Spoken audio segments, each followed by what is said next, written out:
If you ever needed an example for what a proper sequel to a video game should embody, I wouldn't think twice for one of my answers to be none other than Crash Bandicoot 2. Cortex Strikes Back.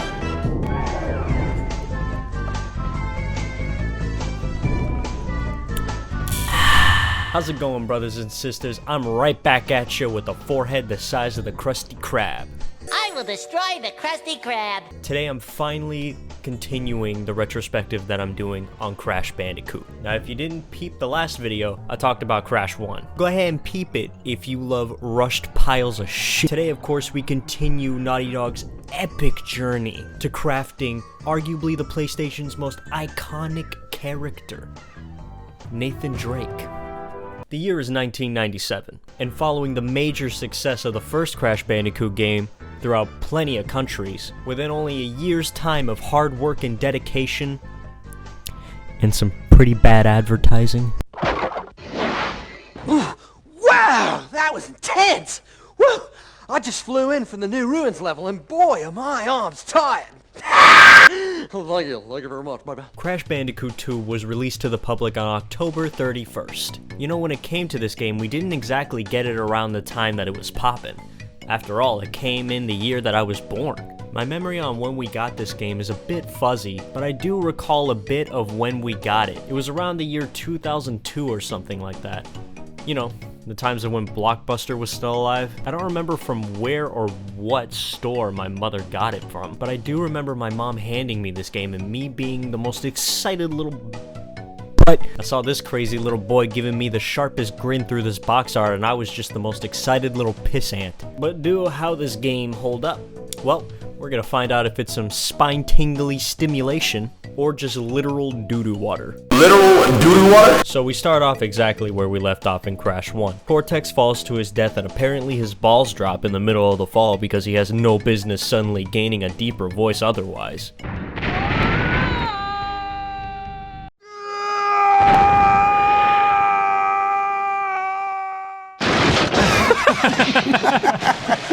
Cortex then happens to fall into a pit where a crystal is located, giggling to himself about it until his light goes out and proceeds to do the Homer Simpson.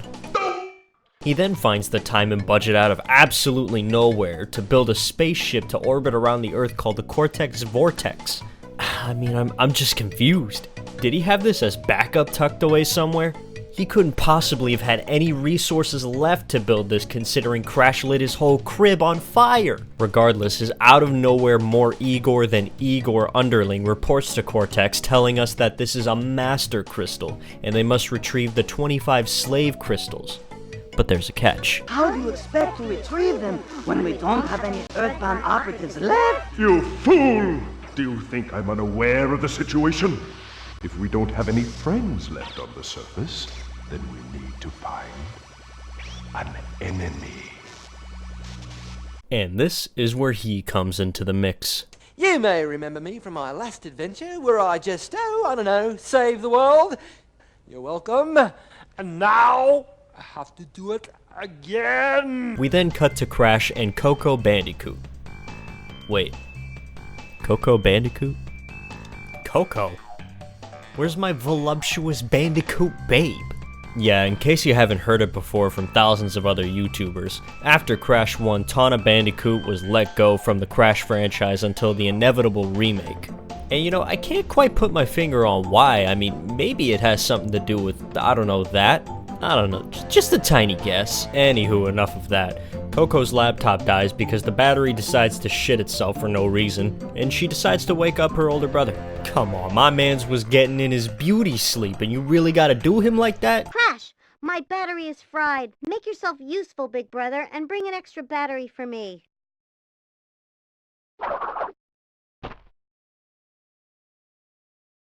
Okay, I'm assuming you just want me to go home to get the spare battery and come back because, finding a laptop battery in the middle of the woods makes no sense to me otherwise. Crash then attempts to pull up to the crib but gets abducted through what? I have no idea.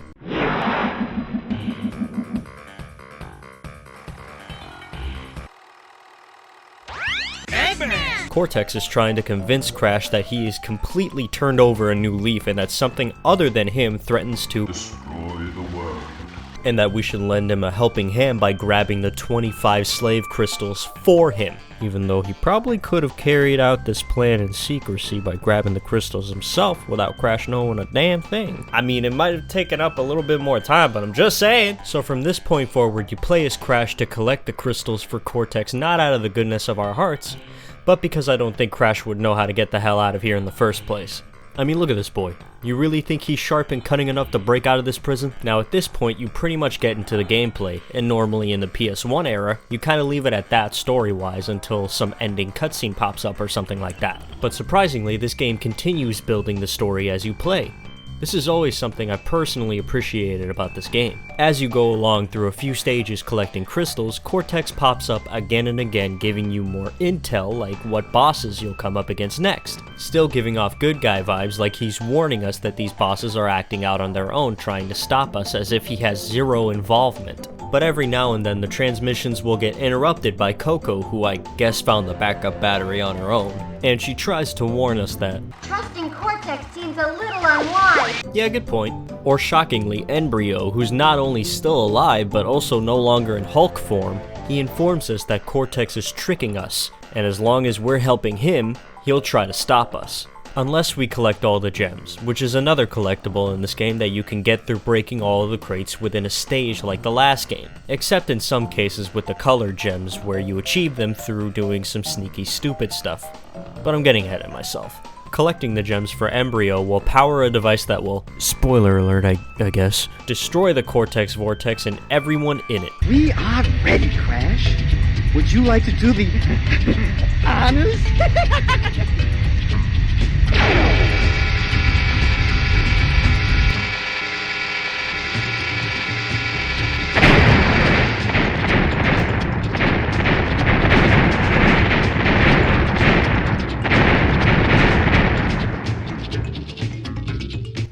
Oh. Yeah, I don't know if I feel like the good guy after doing that. I love these little story bits because it gives everything that you're doing in this game a sense of purpose. It's not like a collectathon where you collect these items because, ooh, shiny, I like shiny, let me get a. It also allows for newer characters to have an opportunity to shine. People to this day love characters like Tiny Tiger because each boss announcement would give these characters more weight. It also allows for the stakes to be raised even higher. For instance, we don't know what Cortex's true plan is for the crystals until we get intel from Coco that he plans to use a giant portal that would send shockwaves around the world to turn everyone inhabited into mindless slaves.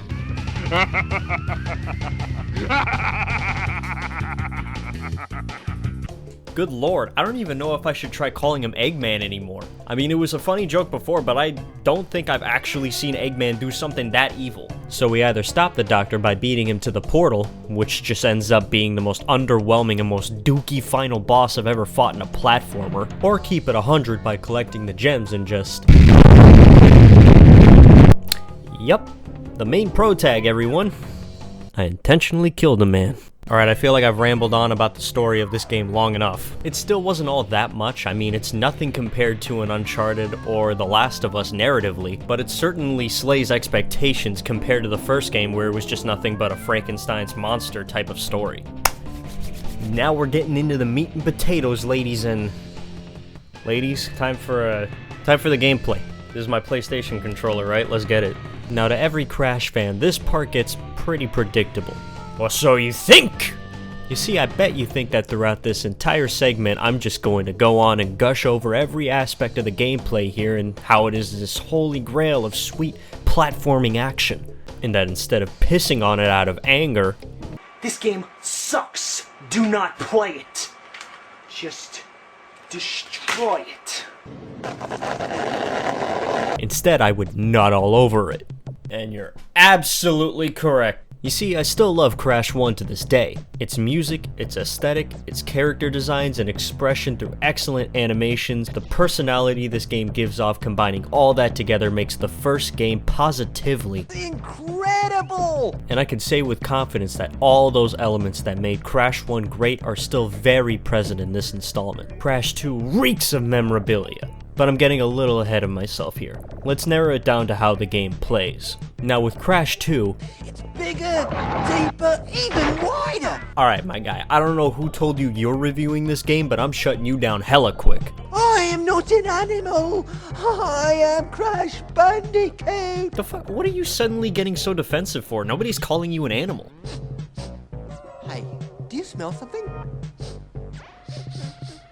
It's not me. I think I smell a rat. What? Oh, we got a little wise guy here, huh? Alright, you little Chuck E. Cheese looking animatronic head ass. I got a little something for you. Shit, dude. Oh! Alright, my knee hurts now. Alright, wise guy, how about I stop this review and start talking about this, huh? Yeah, huh? Yeah, you gonna stay still and just say nothing, huh? Yeah, that's what I thought. So as I was going to say, Crash 2 exceeds the expectations and goals that people expected of Naughty Dog at the time. Looking into how the game was made, it shows just how impressive and hard-working the team was at the time. Within only a year's time, they built this game from the ground up and also threw out the old engine for Crash 1 and built a new one just for this game. That's seriously damn impressive if you ask me. Just a little over a year of crafting a new engine and developing a sequel that only enhanced the great aspects of its predecessor? Yo, God bless. And I gotta give Jason and the team full credit for what they did. They pushed past what people normally expect from a sequel of being a quote-unquote 1.5 and instead made a game deserving of the number 2. Building the game on a completely new engine really allowed for them to expand on so many more things like animations. I love the animations in this game. From Crash looking left to right like in his Crash 1 idle animation, to him visibly being more scared running from a killer bear. The game is just filled to the brim with stuff you expect and don't expect. For instance, what you expect is stuff like complaints taken from Crash 1, like the camera being a little too close to Crash's behind. Granted, Crash 1 is the Sonic's ass game, but they made sure we respected Crash's space by backing up the camera a bit, which is a benefit for multiple reasons. Being able to see more of the level and having better judgment with your jumps, as well as being able to appreciate the art direction more by seeing more of the landscapes. But stuff you might not be expecting is the pleasant surprise of things like vehicles. Crash can hop on an amount of crazy things, like a fired up surfboard in the rivers of Hang 8, the back of a polar bear in the ice levels, or a jetpack in zero gravity. Hey! We'll let this man back in here. All of these additions are pretty sick, with the exception of the jetpack. I'm gonna be honest, as much as I adore the look of Crash having a jetpack and goggles, these two stages, Rocket and Pack Attack, control about as well as Croc Legend of the Gobos. In case you don't know what that game is, it kinda controls like walking barefoot on the beach. It's kinda ass. The other vehicles in this game, on the other hand, are pretty solid. I like the surfboard controls, and the polar levels can be a blast. What I also like is how this game loves to amp up the vehicles in later levels. The further you go through river-based levels like Hang 8, the more difficult the surfboarding segments become with how much is planted in your way. And when it comes to the polar levels, you go from taking Hog Wild type stages from Crash 1 into mixing it with the boulder stages. The boulder stages are already present in this game as well. But imagine riding a polar bear with the quick pace of a Hog Wild type level, but backwards, and away from a giant killer bear trying to destroy you. It makes things so much more hectic, and I love it! Crash on top of that also has new abilities in certain levels like Behave, where he jumps up and spins into the ground to get away from bees because apparently he's allergic. Thank you.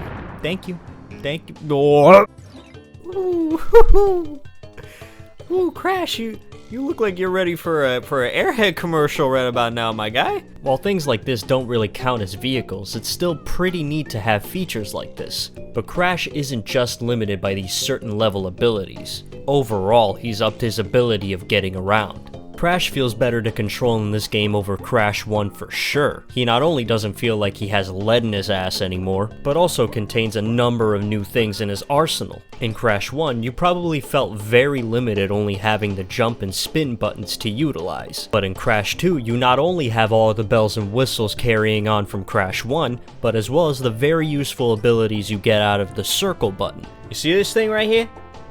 This right here?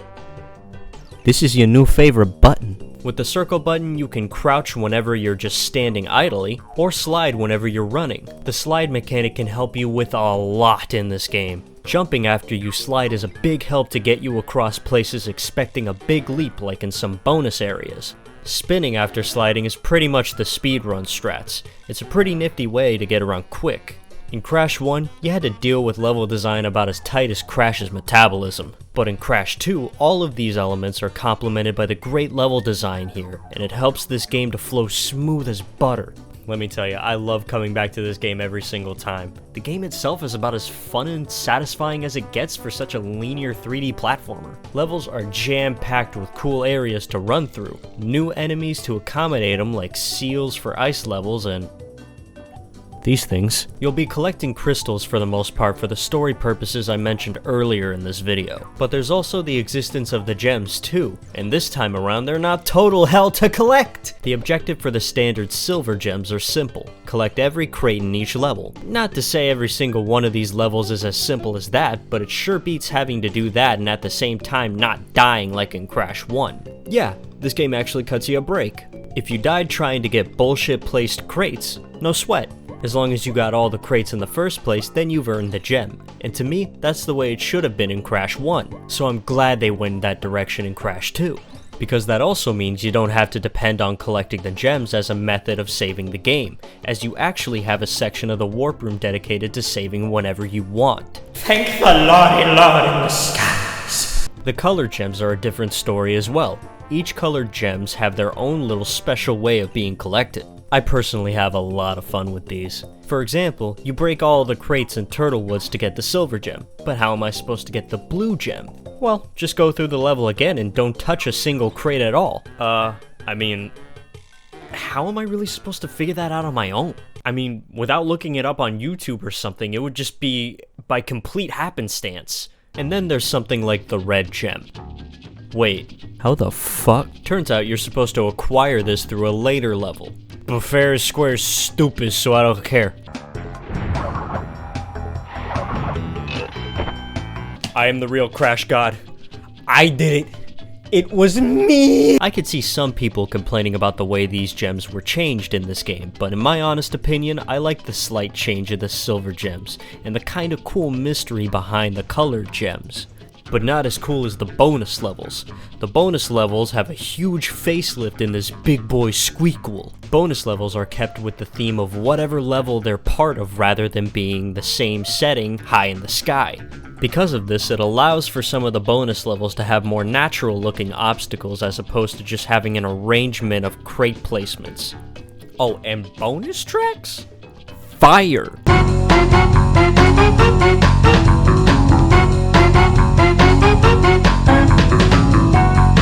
That brings me to how amazingly catchy the music of this game is. Crash 1's music was iconic and memorable. I mean, I'd be damned if I ever forget something like...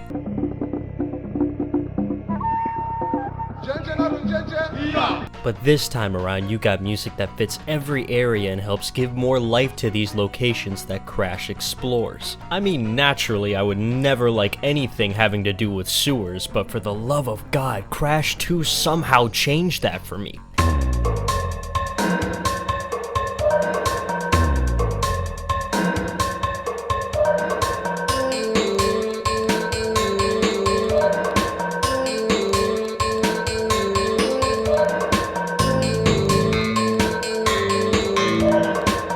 Most definitely the music. The music helps enhance the boss fights as well. Like, as forgettable as Komodo Moe and Joe are as characters, the music they have for their fight makes them seem 20 times more badass.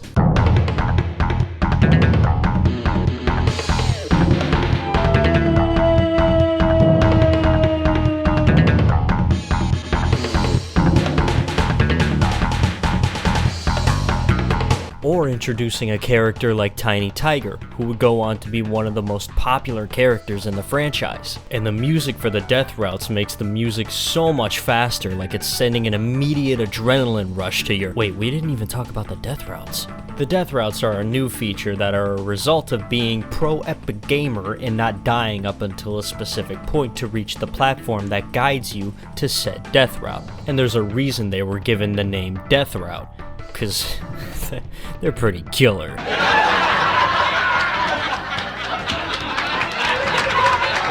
No, but seriously, these provide a pretty good challenge up until you start getting to some of the later routes. They become more and more pain-inducing until you reach cold hard crash where life suddenly doesn't seem worth living anymore! But it's okay because this game introduced the crash dance, a Japanese creation that's a perfect fit for the loony little tangerine face ass. Alright, it seems like I'm about to wrap it up here. You got anything else to add?